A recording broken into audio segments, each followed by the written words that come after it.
안녕하세요. 오늘도 갈등하는 당신의 TV 굿바이 갈등의 이현영입니다. 우리 주변에 보면 대단하게 능력이 뛰어나거나 언변이 화려한 것 같지도 않은데 뭔가 똑부러진 느낌, 당당하고 매력적으로 보이는 그런 사람들이 있어요. 그 사람들이 가지고 있는 공통점 오늘 함께 이야기해 보겠습니다. 당차고 매력 있다. 자신감이 있어 보인다. 이런 것들은요, 사실 그냥 생기지는 않아요. 자기가 속한 그 환경과 상황에서 필요로 하는 능력이 어느 정도는 좀 받쳐줘야 그래야 생기는 겁니다. 아무것도 없는데 자신감만 넘치는 건 거품이죠. 학교 다닐 때 선배들이 나보다 전공 지식이 더 많거나 학교 생활을 더 잘 알고 있으면 그냥 왠지 멋있어 보이잖아요. 직장에서도 똑같습니다. 나는 아침에 출근하면 뭔가 그냥 정신이 없어요. 산만하고 모르는 거 투성이고. 그런데 선배라고 다 그런 건 아니지만 어떤 선배들은 그 짬바라고도 하죠. 뭔가 여유 있어 보이고 다 아는 것처럼 보여요. 많은 일을 실수 없이 해내고 자신의 일에 대해서는 진짜 전문가 같은 느낌.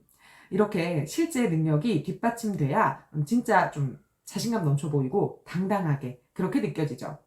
그러면 신입사원이나 사회생활을 시작한 지 얼마 안 된 사람들은 당당할 수 없냐? 자신감 있으면 안 되는 거냐? 이건 아닙니다. 직장생활 만렙의 상사분들의 당당함과 자신감과는 조금 다르지만 우리 신입사원들도 충분히 당당하고 매력적인 그런 사람으로 보일 수 있어요. 사실 이건 직장 생활에서뿐만 아니라 일상생활에서도 중요한 부분이니까 신입사원이나 우리 사회 초년생 분들 물론이고 모두 오늘 함께 집중해 주시면 좋겠습니다. 똑 부러지는 신입사원, 당당한 직장인이 되기 위한 1단계, 말끝 트이지 않기입니다. 발성이나 발음의 문제가 아니라 말을 끝까지 하지 않고 얼버무리면서 끝내는 분들이 있어요. 선배님, 옆 팀에서 선배님께 전해드리라던데. 고객님, 그건 좀 어려울 것 같은데요. 말끝을 흐려도 웬만하면 소통이 되기는 합니다. 표정으로도 이 의미가 전달이 되긴 하거든요. 다만 말끝을 흐리면 확신이 없어 보이고 신뢰가 가지 않는다는 게 가장 큰 문제입니다. 또한 어떤 사람들은 말을 끝까지 확실하게 하지 않으면 어쩌라고 라는 반응을 보이기도 합니다. 사실 이 사람들의 반응이 잘못된 건 아니죠. 말을 정확하게 안 한 게 문제죠. 이렇게 되면 괜히 더 당황해서 할 말도 못하고 이렇게 꼬이는 경우가 생깁니다. 선배님, 옆 팀에서 선배님께 전해드리라던데 라고 말하고 선배의 반응을 기다리는 게 아니라 선배님, 옆 팀에서 선배님께 전해드리라고 했습니다 하고 건네주거나 선배님, 옆 팀에서 선배님께 전해드리라던데 여기 두면 될까요? 라고 말을 끝까지 완성해 주세요. 고객님, 그건 좀 어려울 것 같은데요. 하고 기다리지 마시고, 고객님, 그건 좀 어려울 것 같습니다. 죄송합니다. 라고 말을 끝내거나, 고객님, 그건 좀 어려울 것 같습니다만, 대신 땡땡은 어떠실까요? 라고 대안을 제시하는 방법도 있겠죠. 여기서 핵심은 말을 미완성인 채로 상대에게 넘기지 말고 내가 깔끔하게 끝내라는 겁니다. 뚝 부러지는 신입사원, 당당한 직장인이 되기 위한 2단계. 불필요한 사과 금지입니다. 살면서 감사합니다. 죄송합니다. 이 두 가지만 잘하고 살아도 잘 사는 거라는 말을 어디선가 들어본 적이 있는데요. 잘해도 너무 잘하는 분들이 있습니다. 잘못한 것이나 부족한 것에 대해서 제대로 사과를 하는 건 너무 중요하죠. 그런데 너무 자주 습관적으로 사과하는 것은 사과의 말로 들리지도 않을 뿐더러 정작 진짜 사과해야 하는 순간에 그 힘을 발휘하지 못합니다. 심지어 본인이 피해를 보거나 사과받아야 하는 상황에서도 이 죄송합니다를 남발하기도 합니다. 선배님, 정말 죄송한데요. 자료 마감 기한이 어제까지인데 선배님이 아직 안 주셔서요. 혹시 오늘까지 자료 보내주실 수 있나요? 바쁘신데 정말 죄송해요. 이렇게 내 잘못이 아님에도 사과를 계속 반복하는 거예요. 사실 이런 분들은 뭔가 문제가 있다기보다는요, 다른 사람들을 배려 많이 하고 상대방 입장에서 먼저 생각해주는 진짜 착한 분들일 확률이 높습니다. 이렇게 사람이 착하게 굴면 고마운 줄 알고 더 잘해줘야 되는데 오히려 그럴수록 마치 그 사람이 진짜 잘못한 것처럼 대하거나 뻔뻔하게 막 더 큰 소리 치는 사람이 있다는 게 참 씁쓸한 일이죠. 부탁을 한다고 해서 다 죄송해야 하는 것은 아니에요. 부탁을 당연하다는 듯이 하라는 말이 아니라 죄송하다는 말을 빼도 충분히 정중하고 예의 바르게 부탁할 수 있습니다. 대체할 수 있는 표현으로는 바쁘시겠지만 괜찮으시다면, 시간 되시면 혹시 등등이 있겠습니다. 선배님, 정말 죄송한데요. 뭐 하나 여쭤봐도 될까요? 보다는 선배님, 혹시 시간 괜찮으시면 저번에 말씀해 주셨던 땡땡 관련해서 한 가지 여쭤봐도 될까요? 라고 묻는 겁니다. 여기서 핵심은 뭘까요?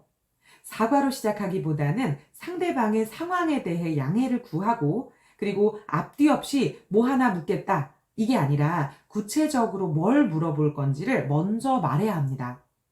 상대방 입장에서도 예측이 가능하고 대비가 가능한 그런 질문이죠.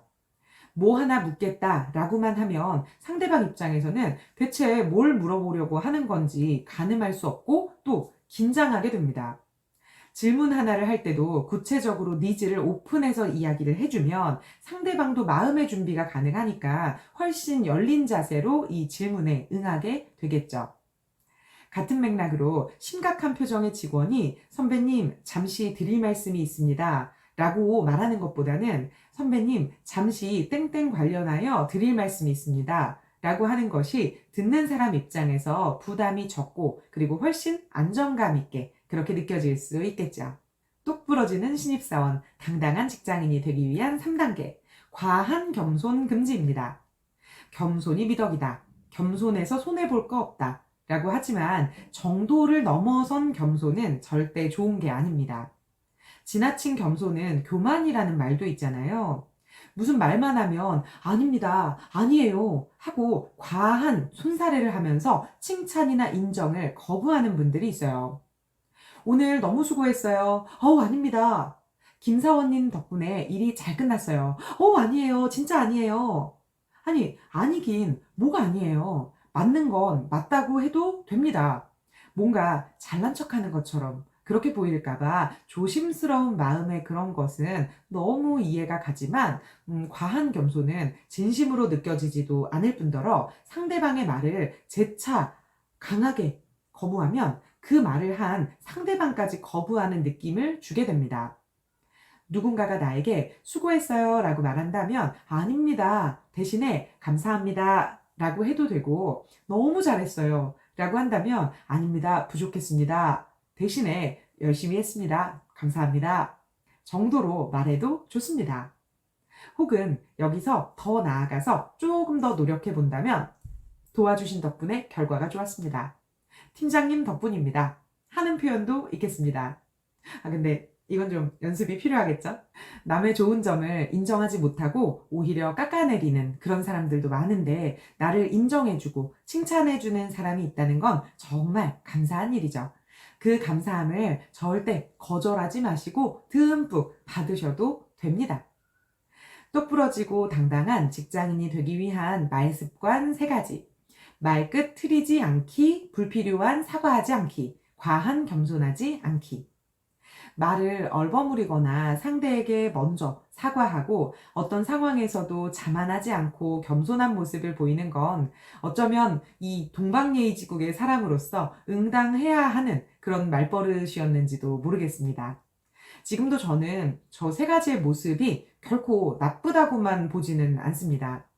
답답할 수 있을지언정 다른 사람에게 손해를 끼치거나 피해를 주기보다는 오히려 배려와 조심스러운 그런 마음이 담긴 표현이라고 생각하거든요. 하지만 우리 일로 만난 사이에서 조금 더 신뢰와 확신이 필요하다면, 당당하고 매력적인 그런 모습을 보여주고 싶다면 앞에서 말한 3가지 방법 바로 적용해 보시면 어떨까요? 저는 지금까지 오늘도 갈등하는 당신의 TV 굿바이 갈등의 이현영이었습니다. 감사합니다.